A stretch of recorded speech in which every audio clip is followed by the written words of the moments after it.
আসসালামু আলাইকুম ভিউয়ার্স, চলে আসলাম অদ্ভুত তোমার মায়া গল্পের 23তম পার্ট নিয়ে। তো বেশি কথা না বলে চলুন গল্পটি শুরু করা যাক। 2 মিনিটের জায়গায় 5 মিনিট সময় পার হয়ে গেছে নাদিয়ার। নার্স বের করে দিতে চাইলে উদয়ের জেদের কারণে পারে না। ডক্টরকে জানালে ডক্টর থাকতে দিতে বলেন। এর আগে উদয় আইসিইউতে ছিল, তখন ওর সাথে কেউ দেখা করতে চাইলেও উদয় চাইতো না। কেউ ভেতরে এসে কথা বললেও চোখ বন্ধ করে শুয়ে থাকতো। বাড়িতেও নাকি কারোর সাথে কথা বলে, সেই উদয় আজ নিজ থেকেই কারোর সাথে কথা বলতে, সময় কাটাতে চাইছে যখন তখন তাই করুক, সমস্যা নেই। নার্স অক্সিজেন মাস্ক পরিয়ে দেয়। শ্বাস নিতে কষ্ট হচ্ছে আবার। বুকের ব্যথা কমলেও ঠিক হয়নি। মেডিসিনের উপরে রাখা হয়েছে উদয়কে। না উদয় আর কথা বলছে, না আর নাদিয়া কথা বলছে। উদয় নাদিয়ার হাত নিজের বুকে চেপে ধরে রেখেছে। একে অপরের মুখের দিকে তাকিয়ে সময় পার করছে শুধু। কারো মুখে কথা নেই, দুজনের কথা যেন চোখে চোখে হচ্ছে। নাদিয়ার চোখ দিয়ে তখনও 1 ফোঁটা 2 ফোঁটা করে টুপটাপ পানি গড়িয়ে পড়ছে একটু পর পর। কি মায়াবী লাগছে মেয়েটাকে। নাক গাল ফুলে লাল হয়ে আছে। উদয় নাদিয়ার হাতের উপর থেকে নিজের হাতটা সরিয়ে ইশারায় নাদিয়াকে ওর দিকে ঝুঁকতে বলে। বুকে আসছে নাদিয়া। উদয় কষ্ট করে হাত উঁচু করে নাদিয়ার চোখের পানি মুছিয়ে দেয়। তারপর দুদিকে মাথা নাড়িয়ে কাঁদতে নিষেধ করে। অক্সিজেন মাস্ক খুলে ফেলে আবার। তারপর উদয় বলে, সকালে খেয়েছো আজ? নাদিয়া মাথা নাড়িয়ে হ্যাঁ বলে। তারপর আবার বলে, রাতে? নাদিয়া বলে, রাতেও খেয়েছি। নাক টেনে বলে নাদিয়া। উদয়কে আবারও অক্সিজেন মাস্ক খুলে ফেলতে দেখে গজগজ করতে করতে এগিয়ে আসে নার্স। দাঁড়ায় দুজনের পাশে। রাগ দেখিয়ে মৃদু শব্দে বলে, বারবার অক্সিজেন মাস্ক খুলে ফেলছেন কেন? অসুস্থতা বাড়লে তো আবার আমাদের আর আমাদের হসপিটালের দোষ হবে, নাম খারাপ হবে। বলেই মাস্ক পরিয়ে দেওয়ার জন্য হাত বাড়াই। মৃদু শব্দে থমকে ওঠে উদয়। আল্লাহ রে, বুকে কি ব্যথা! বুকের ব্যথা মালুম না করে নার্সের থেকেও বেশি রেগে তার দিকে তাকায় উদয়। এই শয়তান মহিলা বারবার আমাকে ছুঁচ্ছেন কেন? আর একবার আমাকে ছুলে খবর আছে।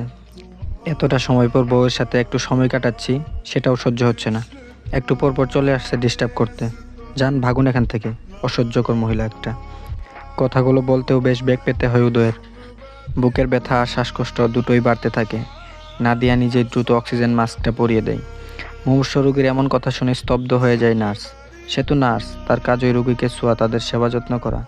একটা ইঞ্জেকশন পুশ করতে গেলেও রোগীকে ছুঁতে হয়, স্যালাইন লাগাতে গেলেও ছুঁতে হয়, ক্যানুলা পরাতে গেলেও ছুঁতে হয়, প্রেশার মাপতে গেলেও তো ছুঁতে হয়। রোগীকে না ছুঁয়ে কীভাবে চিকিৎসা দেবে, সেবা যত্ন করবে? নার্স যেভাবে গজগজ করতে করতে এসেছিল ঠিক সেভাবেই গজগজ করতে করতে চলে যায়। যা কিছু হয়ে যাক, আসবে না আর এই অভদ্র রোগীর কাছে। ওনাকে কিনা শয়তান মহিলা বলে আবার অসহ্যকর মহিলাও বলেছে। নাদিয়া বলে, ওনার সাথে এভাবে কেন কথা বললেন? উনি তো আপনার ভালোর জন্যই বলেছে। উদয় আবার অক্সিজেন মাস্ক খুলে ফেলে। তারপর বলে, আমার ভালো ওনাকে ভাবতে বলেছি। আমার ভালো ভাবার জন্য অনেক মানুষ আছে, ওনারা না ভাবলেও আমার চলবে। আজ তো একটা শয়তান মহিলা, কতবার যে ছুঁয়েছে তার ঠিক নেই। নাদিয়া জোর করে আবার মাস্ক পরিয়ে দেয়। তারপর বলে, কথা না বলে চুপ করে থাকুন। কথা বলতে শ্বাস নিতে কষ্ট হচ্ছে তো আপনার। উদয় আর কিছু বলতে চাইলেও বলল না। আসলেই কষ্ট হচ্ছে অনেক। গতকাল তো ভেবেই নিয়েছিল দেখা হবে না আর কারো সাথেই। সবাই ওকে দেখবে, কথা বলবে, শুধু ও নিজে কথা বলতে পারবে না। ভাবতেই কত যে কষ্ট হচ্ছিল। পরের দিন সকালে উদয়কে কেবিনে শিফট করা হয়। আগের থেকে অবস্থা অনেকটা স্থিতিশীল রয়েছে। বুকের ব্যথায় শ্বাস নেওয়ার সমস্যাটা ঠিক হয়ে গেছে এখন। তবে হাত পা আগের মতো নাড়াচাড়া করতে পারে না। একে একে সবাই দেখা করে কথা বলে। উদয় প্রহরের গায়ে ভর করে বসে আছে। 2 দিন ধরে শুয়ে থাকতে থাকতে আর ভালো লাগছে না উদয়ের। উদয়কে হালকা খাবার খাইয়ে দেয় উম্মেহানি চৌধুরী। সকালে ঘুম থেকে উঠেই নামাজ আদায় করেই ছেলের জন্য স্যুপ রান্না করেছে নিজের হাতে। এখন খাইয়েও দিল নিজের হাতে। সবাই বাইরে বেরিয়ে যায় নাদিয়া উদয়কে একসাথে রেখে। উদয় বেডে শুয়ে আছে আর নাদিয়া পাশেই বসে আছে বেডের উপর। দুজনেই কিছু সময় চুপচাপ থাকে। উদয় কাত হয়ে বাম হাতে জড়িয়ে ধরে নাদিয়ার কোমর, কোমরের সাথে মাথা ঠেকায়। নাদিয়ার কাছাকাছি থাকলে ছুলে জড়িয়ে ধরলে অন্যরকম এক ভালো লাগা কাজ করে উদয়ের। ইচ্ছে করে সবসময় নাদিয়াকে নিজের কাছে রাখতে, ওর ছোঁয়া পেতে। কোমরে মুখ গুজেই ডাকে, নাদিয়া।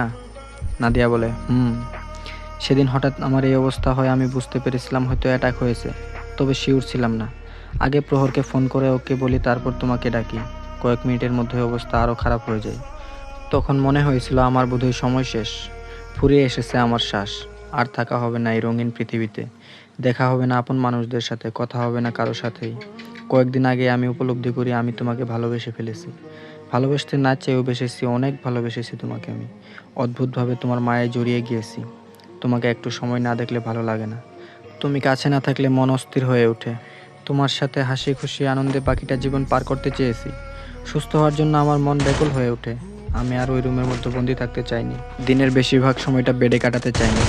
আমি তোমার কাঁধে ভর করে হাঁটতে না, সুস্থ হয়ে তোমার হাত ধরে হাঁটতে চেয়েছি। কিন্তু সেসব আর কিছুই হবে না হয়তো। তোমার সাথে বোধহয় আর থাকা হবে না। আমি বাকিটা জীবন তোমার সাথে থাকতে চেয়েছিলাম।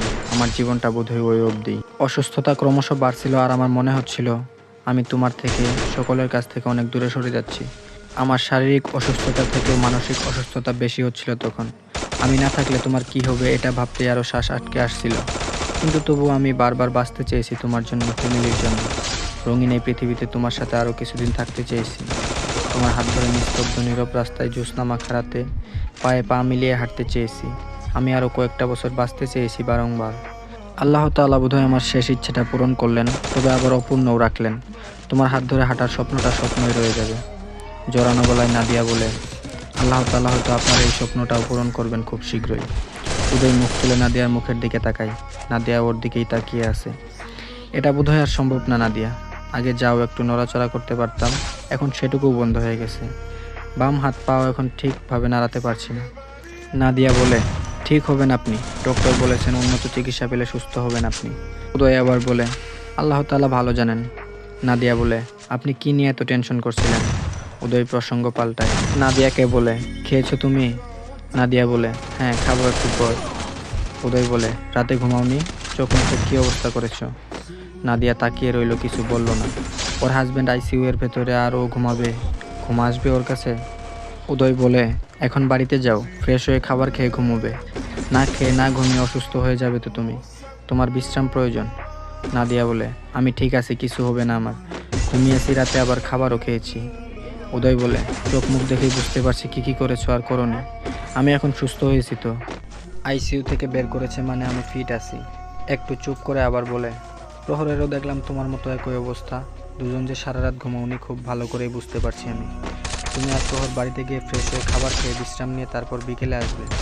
ততক্ষণ মামা আমার সাথে থাকবে। তারপর নাদিয়া বলে, ঠিক আছে আমি। উদয় বলে, জানি তো। দুজন দুজনের মুখের দিকে তাকিয়ে রইল। এই দেখা যেন আজন্মেও শেষ হবে না। উদয় বাম হাতটা উঁচু করে নাদিয়ার গালে রাখে। ডান হাতের মতোই বাম হাতটাও ভার ভার লাগে এখন। কখন যেন ডান হাতের মতোই হয়ে যায়। গাল থেকে হাত সরিয়ে ঘাড়ে রাখে। তারপর নাদিয়ার মাথা নিজের দিকে টেনে আনে। কপাল ঠেকায় একে অপরের কপালের সাথে। একজনের শ্বাস আরেকজনের মুখে আছড়ে পড়ছে। দুজনের শ্বাসের গতি বাড়ে। উদয় চোখ বন্ধ করে নাদিয়ার ঠোঁটে আলতোভাবে চুমু খায়। উদয়ের কাজে নাদিয়া থ হয়ে যায়। নড়াচড়া ভুলে চোখ দুটো বড় বড় করে রইল। নাদিয়ার রিয়াকশন বুঝতে পেরে উদয় আলতোভাবে আরও দুটো চুমু খায়। তারপর নাদিয়ার ঘাড় থেকে হাত সরিয়ে নেয়। নাদিয়া সোজা হয়ে বসে নিজের ওষ্ঠে হাত ছোঁয়ায়। চোখ দুটো তখনও বড় বড় হয়ে আছে। উদয়ের এমন কাজের জন্য মোটেও প্রস্তুত ছিল না নাদিয়া। উদয় এমন কিছু করবে সে কল্পনাতেও ভাবেনি। নাদিয়ার অবস্থা দেখে মুচকি হাসে উদয়। চিত হয়ে শুয়ে বুকের পা পাশে বাম হাতটা রাখে। চোখ দুটো বন্ধ করে লম্বা একটা শ্বাস নেয়। অনেক ভালো লাগছে এখন। চোখ বন্ধ করে রাখা সত্ত্বেও চারপাশ রঙিন রঙিন লাগছে। যদি বেঁচে না ফিরতো এই অনুভূতি, ভালো লাগা কোনো দিন অনুভব করতে পারতো না। তারপর উদয় বলে, প্রহরকে ডেকে নিয়ে আসো তো। উদয় কি বলছে তা হয়তো শুনতে পায়নি নাদিয়া। এখনও আগের মতোই বসে আছে। উদয় বাম হাত দিয়ে নাদিয়াকে মৃদু ধাক্কা দেয়। কোন জগতে হারিয়ে গেলে? প্রহরকে ভেতরে আসতে বলো। নাদিয়া বেড থেকে নেমে দাঁড়ায়। নিজেকে স্বাভাবিক করে ডোরের দিকে এগিয়ে যায়। ডোর খুলে দেখে সামনেই দাঁড়িয়ে আছে প্রহর। কথা বলছে মায়ের সাথে। ভাইয়া আপনাকে ডাকে। প্রহর বলে, কে, ব্রো ডাকে নাকি? নাদিয়া বলল, মায়ের সাথে কথার সমাপ্তি ঘটিয়ে কেবিনে প্রবেশ করে প্রহর। তারপর বলে, হ্যাঁ ব্রো বলো। উদয় বলে, তুই নাদিয়াকে নিয়ে বাড়িতে যা, ফ্রেশ হয়ে খেয়ে ঘুমিয়ে বিশ্রাম নিয়ে বিকেলে আসিস। ততক্ষণ আমার ছোটো মা থাকুক এখানে। প্রহর বলে, আমি তো আগেই বলেছিলাম ভাবিকে, ভাবি রাজি হয়নি। উদয় বলে, যা এখন, আর আসার সময় আমার ফোনটা নিয়ে আসিস। প্রহর বলে, চলুন ভাবি। নাদিয়া উদয়ের মুখের দিকে তাকিয়ে থাকে। উদয় চোখ দিয়ে ইশারা করে যাওয়ার জন্য। নাদিয়া প্রহরের পেছন পেছন চলে যায়। তবে মনটা পড়ে রইল উদয়ের কাছেই। মনটা কিছুতেই এখান থেকে যাবে না। আসরের নামাজ আদায় করে হসপিটালে যাওয়ার জন্য তৈরি হয়ে নেয় নাদিয়া। উদয়ের জন্য টি শার্ট, ট্রাউজার আর ওর ফোনটা নিয়ে রুম থেকে বেরিয়ে আসে। করিডোরে আসতেই দেখে প্রহর নিজের রুম থেকে বেরিয়ে আসছে। দুজন একসাথে বাড়ি থেকে বেরিয়ে যায়। ড্রাইভারকে সাথে করে নিয়ে যায় ওর মা চাচিকে বাড়িতে নিয়ে আসার জন্য। কেবিনে প্রবেশ করে দুজন। উদয় ঘুমিয়ে আছে। অন্য বেডে শুয়ে আছে উম্মেহানি চৌধুরী, তার পাশে বসে আছে আয়শা চৌধুরী। পুরো রুমে শুধু ফ্যানের শব্দ। প্রহর আর নাদিয়াকে দেখে উঠে বসেন উম্মেহানি চৌধুরী। প্রহর ঠোঁটের উপর আঙুল চেপে কথা বলতে নিষেধ করেন। নাদিয়াকে কেবিনের ভেতর রেখে মা চাচিকে নিয়ে কেবিন থেকে বেরিয়ে যায়। তারপর প্রহর তাদের দুজনের সাথে কথাবার্তা বলে বুঝিয়ে ড্রাইভারের সাথে বাড়িতে পাঠিয়ে দেয়। নিজে আর কেবিনের ভেতর প্রবেশ করে না, এগিয়ে যায় ডক্টরের চেম্বারের দিকে। সম্ভব হলে এই সপ্তাহের মধ্যেই উদয়কে নিয়ে জার্মানি যাবে, আর দেরি করতে চায় না। যত দ্রুত সম্ভব ভাইকে সুস্থ করতে হবে।